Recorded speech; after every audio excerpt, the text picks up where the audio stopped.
In this video, I'm going to teach you how to add a printer in Windows 10 with IP address. It's a very easy process, so make sure to follow along. If you would like to add a printer to your Windows PC over a network, also using the IP address, then all that you have to do is set it up through the control panel. So open the control panel, and in here, look for this option under Hardware and Sound, View Devices and Printers. Choose this option and you will be redirected into this menu where you will see all of the devices, printers, and additional things currently connected to your PC. At the top, choose the option to add a printer, and immediately Windows will begin searching for devices nearby. Of course, if your printer appears here, then good, all that you have to do is select it and it should be connected properly. The drivers will be acquired and you will be able to set it up as the default printer. Alternatively, if you want to use the IP address or it doesn't work, choose this option here. The printer that I want isn't listed.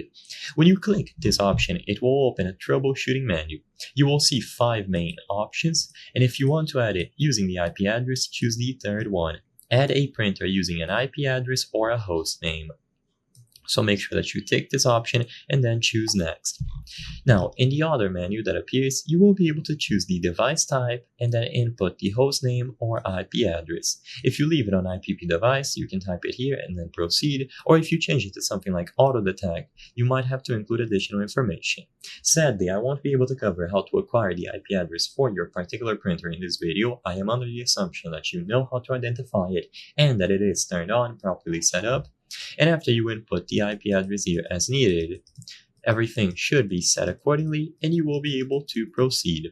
So input the IP address, you can leave everything else on default and then choose Next. It will begin searching, and if it is detected successfully, it is going to be added into your devices and printers. Now you can right click, set it up as the default device, and it is going to be usable between all applications. If it doesn't work, then try repeating the process, double check the hostname or IP address, and you might be able to get help here. I hope I was able to help you on how to add a printer in Windows 10 with IP address. If this video helped you, please be sure to leave a like and subscribe for more very easy tips. Thank you for watching.